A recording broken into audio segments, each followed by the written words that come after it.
let's talk about year 12. I'm going to give you guys the tips and tricks that I wish someone told me before I started year 12. Ladies and gentlemen, welcome to the first ever episode of the Gamble Lounge. So I'm going to be starting this new series where we talk about everything, literally everything. I think one of the most important things in life is to have conversations and to share opinions and to explore different ideas between people. So I wanted to bring that in to my YouTube channel because why not? The Gamble Lounge will move. There will be multiple lounges. So in today's episode of the Gamble Lounge, let's talk about year 12. Oh, there's Eva. Hey girl. She's eating grass. Lovely. People talk about how it's one of the most important years of your schooling, but I think it's actually a lot more than that. And when you have such a specific minded goal to reach at the end of year 12, you actually don't get the full grasp on what that year can offer you. I will be talking specifically about VCE, which is the Victorian curriculum in Victoria, obviously, but I do want to also preface that all of these tips can be transferred to any curriculum that you're in. Like if you're studying in America and you're in your last year, like it's the same concept. Without further ado, let's grab a snack and let's chat. So I think the first thing that you really need to start thinking about before you actually start year 12 is what you want to get out of the year, right? Do you have a specific goal in mind? Do you want to go to university? Do you want to go to TAFE?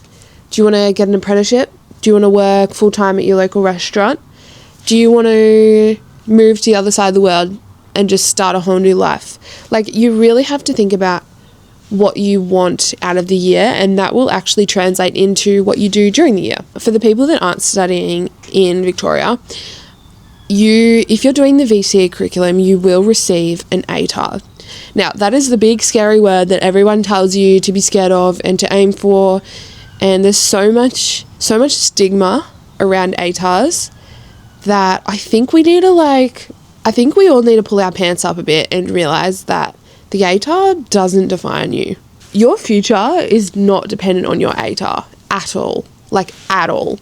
And you do not have to get the highest ATAR in order to feel like you've succeeded in the year. When I think about my year 12 year, I don't think about my ATAR. Like, that is literally the last thing I think about. I think about so many other things first that I'm proud of, and then my ATAR is like on the bottom of the list if someone brings it up. Just know in your mind that when you are starting year 12, you don't have to get the highest ATAR. These other things I'm going to tell you to focus on just simultaneously boost your ATAR in a way that you would never even realize. So have a think about what you want to get out of the year. Think about where you want to go after the year, but know that the path that you think you want to go down is absolutely subject to change. And even if you start that path after year 12, trust me, there is a good chance that you will turn right and you'll choose a different path. Oh, we have a visitor. Hey girl, what do you have to say to the listeners out there? Okay, so the next thing I want to put you guys on is I used to do something called Maximising the Grid. Now you might think, April... So think about your calendar as a big grid. And when you're in year 12, school goes from about, end of Feb to start of October. So you only have this certain amount of months to achieve so many things, right? It is one of the most detrimental years to develop yourself personally, as well as academically. So let's think about this grid that we were just talking about. 5 days a week, you're at school, okay? That leaves 2 days that you're not heads down, bum up in your study. Lots of people think, okay, these 2 days, I am going to get so ahead.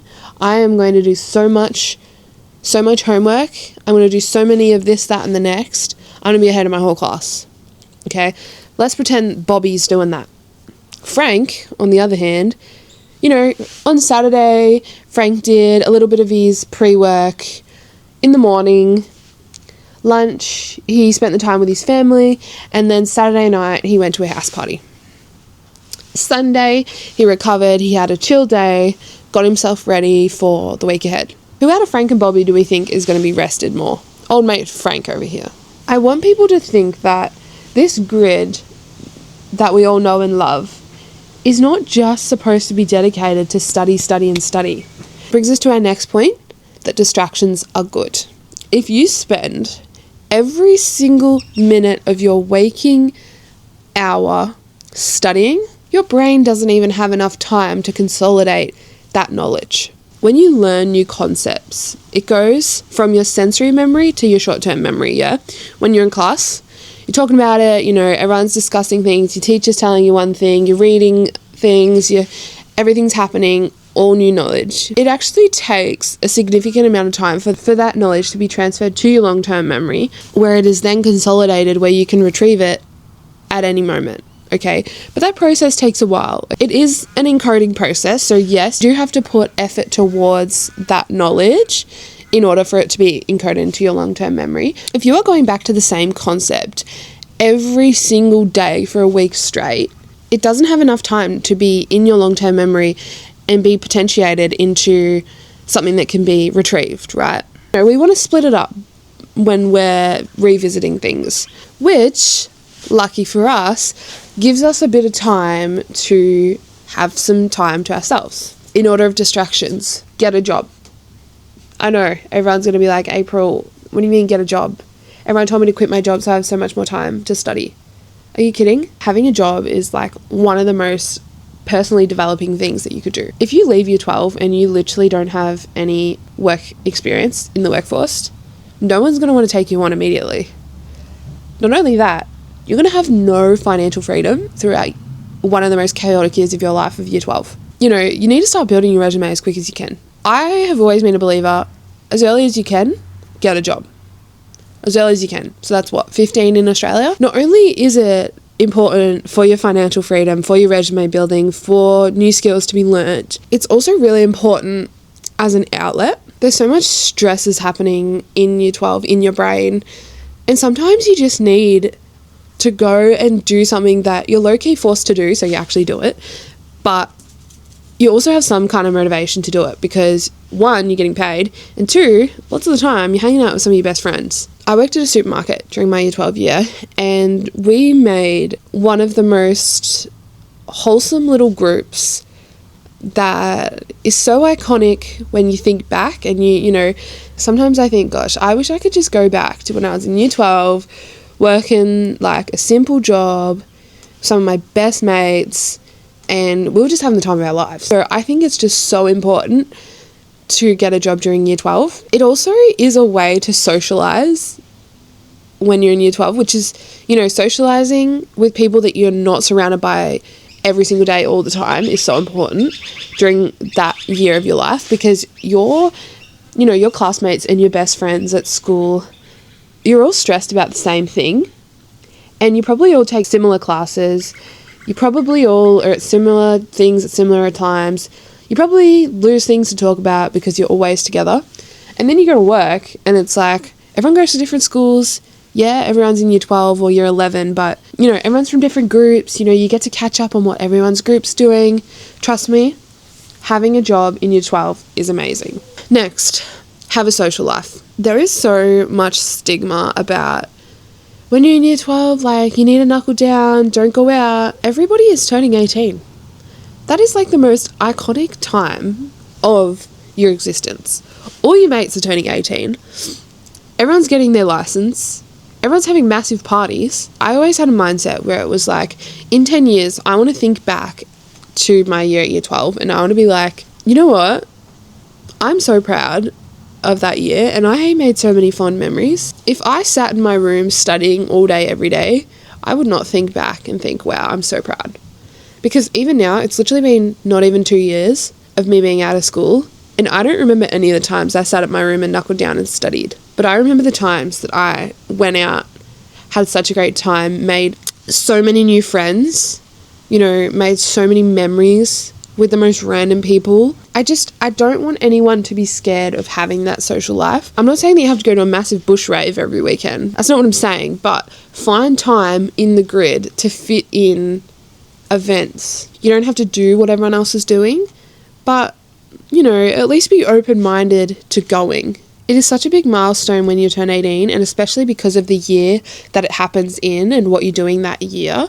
It is so special to be able to have a celebration with people around you that you love and care about. Once school finishes, everyone moves away. You know, you meet new friends with whatever job or path you're going down. So when everyone seriously is in that same area, it is so important to make the most of that, and not feel like you're obliged to be studying 24/7. But yeah, so definitely get a job. You don't have to work 8-hour days. That's not the situation. You're at school. That's a given. Work 2-3 hour shifts a week. Better than nothing. And have a consistent social life. Say yes to going to that party. Say yes to going out for dinner with your friends. Guys, for reference, this tree, pigeons nest in this tree, right? And it's about this time of year when there's new family members of these pigeons, and these two rats on the grass here, they like to chase them and torment them, and it's horrible. They just sit there, I don't know if you can see, they just sit there and stare at this bloody tree, hoping that they'll be able to catch the pigeon.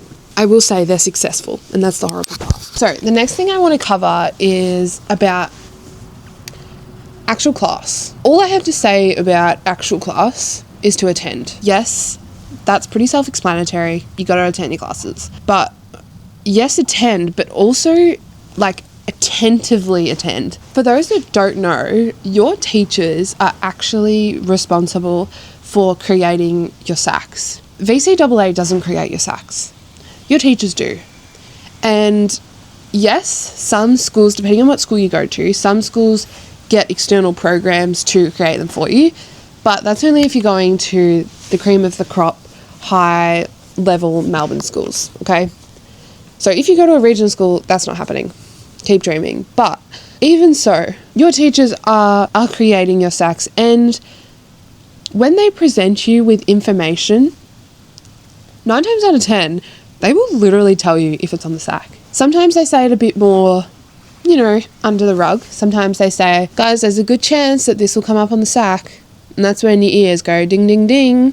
Fresh food king, let's listen. But sometimes your teachers also tell you if it's just going to be on the SAC. Like sometimes they will literally tell you, guys, listen to this because this will be on the SAC. And are you kidding? That is like the easiest way to do better. Because if you weren't to go that day, if you weren't to go to class that day, you wouldn't know that this specific topic is going to be on the SAC.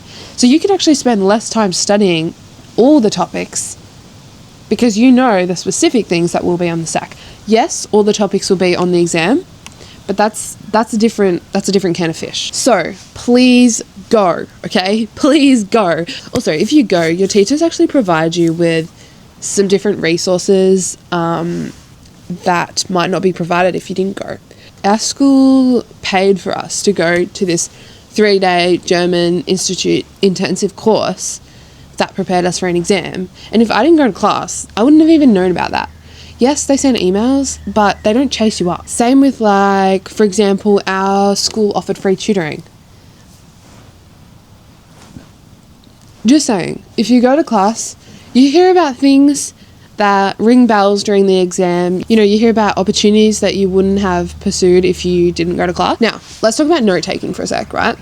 I'm not going to tell you how to do your note-taking because I think that note-taking is such a specific skill that can be formed by how you learn best. If you guys want to know how I took notes, absolutely, I can tell you. But I don't think I want to go too much on that just because every single person likes to take information in differently, and I'm not going to force you to take information in a certain way if that's not how you're going to learn best, you know? Okay, this is the next tip, which I think everyone's going to think is a bit interesting, right? But I had this mentality where I literally had to become the subject. Like, you need to make the subject a personality trait of yours. And I know it's like, girl, Year 12 isn't your whole personality. Yeah, but like it is, right? For reference, I did Psychology 3, 4 in Year 11, so that was already done. But in Year 12, I did English language, math methods, German, and business management, so 4 subjects. That was the time when you had to do an English and a maths. I'm not sure if that's still the case. I have a feeling they were talking about changing that, so I'm not sure if that's still the case, but at the time that was the case. And I literally made those 4 subjects my personality traits, especially with German. Like, if you're doing a language, I think it's really important because you kind of need to adapt I wouldn't say the lifestyle, but kind of different specifics about the German lifestyle. A great way to really become a subject is to interact with certain TikToks. And I know you're going to think, what are you talking about? Like, TikTok is brain rot. Yes, TikTok is brain rot, but we are all brain rotted. Let's be real, okay? We're all going to scroll regardless. There is no way that I could tell you to stay off TikTok for the whole of Year 12. That's just not happening. That is not happening. So we need to use it to our advantage. I would interact with TikToks that were, one, in German, like say it was a creator talking to the camera in German, and for example, they were just talking about their everyday life, like something that happened at the store or something like that, but they were speaking in German. So that's already making my cogs turn. Not only am I learning the language, but I'm also learning how you converse information. Also, TikToks that were creators lip syncing to German music. You're hearing the language again, but you're also understanding their types of music that they listen to. It's not just for a language, though. It's not just for a language. Get on your subject's side of TikTok. Oh my goodness. I was on the math methods side of TikTok. That was a blessing, but also torture at the same time, because if you do math methods, you know the struggle. So I had this one creator that was actually really helpful, and he would basically, his TikToks were like questions that students always get wrong on the exam, and it would be a previous paper question, and he would explain what all the wording means in the question. He would explain how people usually get it wrong, and then he would show how to do it properly and how to get full marks. Like, are you kidding? That's genius. Like, if I'm doom scrolling in my bed at 11 o'clock at night, I may as well be looking at maths questions. You know what I mean? So I think it's like a really useful tool in a way to keep you thinking about the subject, even though you're still having downtime and not actually, at your desk with a pen and paper. I think similar thing with the news. I have mixed feelings about watching the news, but during Year 12, I actually found that I was attentively listening more to the news than normal. For example, subjects like business management, a lot of the content and a lot of the exam questions are actually on modern scenarios, current businesses and current happenings in the world that are changing the way that businesses are running. Things like war, things like the stock market, things like that. If you're actually watching the news 6 o'clock with your fam, you actually find that when you get to school the next day, you're already aware of what the teachers are talking about. In the exam, things come up that you haven't spoken about in class because there's no way that your teacher can cover every single little detail about what's happening in the world. But if you're attentively listening to it, you already have an upper hand. You're studying a content-heavy subject that is in correlation with the modern media. By all means, stay connected. Okay, now let's talk about exam day. If you want specific tips on how I prepared for SACs and exams, that is a whole nother video in itself. But if you want that, let me know. I can provide. I want to talk about just like the general activities on exam day, like end of year exam day. I'm talking about November in the big exam hall. First of all, be early. I did not conceptualize this enough until I had to. Obviously, yes, I know, be early, like be half an hour early so then you can stand out the front, whatever, then you go in, find your seat, have a good day. But you actually don't know what's going to happen on the way to going to this exam. If you live in a town where parking is an issue, let's factor that in, okay? Just because the exam's on and people have the day off school doesn't mean that the people at the hospital don't still need parking. Doesn't mean that the people down the road at the cafe don't need parking. So factor that in. You still got to have to find a park, babe. Second of all, I have never been pulled over in my life, ever. On the way to my English exam, boom, random breath test. 1, 2, 3, blow. Excuse me, I have an exam to get to. So I got random breath tested. You know, obviously that didn't take like half an hour or whatever. Like I was still there on time, but it's little things like that that you actually do need to factor in. And if you're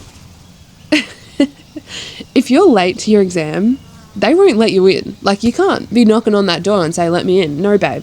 When you get there, okay, everyone's waiting out in front of the exam hall. Please, oh my God, this is my pet peeve. Please do not talk to the people around you about what you don't know. Oh my God, when people would come up to me and they would be like, oh my God, like I really don't know the 5 stages of X, Y, and Z. I'd be like, you're bringing that into your conscience. And now when you're in your exam and those 5 stages of X, Y, and Z come up, you're going to have absolutely no idea because you've already told yourself that you have no idea. And now you're telling all of us, so now we all think we don't have any idea. When you get to your exam, you literally can't do any more than you already have. You've already prepared as much as you can. You should be proud of the position you're in. Don't put a negative light onto yourself and onto others by focusing on things that you don't know. Don't talk about the content at all. Like, literally do not talk about the content. Once exams are done, I think it's so important to do something that will fulfill yourself. The exam takes so much energy out of you. You need to refill your cup in some way. Do something that will make you happy. Like, don't feel guilty because you might have an exam in 2 days, so you should be studying. Don't feel guilty. You know, go to the pub. Go out for dinner with your fam. Go with your girlfriend to, you know, get a coffee. Do whatever. But reward yourself. The last and final study tip I want to give you all. Have something to look forward to at the end of the year. Ladies and gentlemen, what does that mean, you think? Schoolies. And if you're not from Australia and you don't know what Schoolies is, it is basically a week where you go away with your closest friends and you basically party for a week straight. No, you do not have to go to the Gold Coast and stay in a high-rise apartment and go with Schoolies and go to the beach parties. That does not have to happen. But have a trip planned with your friends to celebrate the time that you've had all together. My friends and I talk about Schoolies and the memories we made on Schoolies so often, to the point where it's like, we just want to go back and do Schoolies all over again. Like if there was one thing that we could do again, it'd be Schoolies. So please have something planned at the end of the year that keeps you and your friends motivated to keep going throughout the year. So, as a bit of a recap, the most important things that you need to focus on in year 12. Have a bit of an idea of what you want. But remember, it will change, and it's okay for it to change. Maximize the grid. Have a balance. Distractions are good. Fit things in that, you know, if you don't already have one, get a job. You know, go to that house party. Have an 18th. Have times that you will study, but also have times that you will do life, you know. Attend, and attentively attend. Listen to what your teachers are telling you. They will literally give you the answers without giving you the answers. Become your subject, make it a personality trait. Feel like you're one with the syllabus. On exam day, focus on yourself, be early. Don't talk about what you don't know, focus on what you do know. But yes, I hope everybody enjoyed the first episode of the Gamble Lounge. If there is some topics that you want to discuss on this lovely lounge, please comment down below. And I hope to see you all back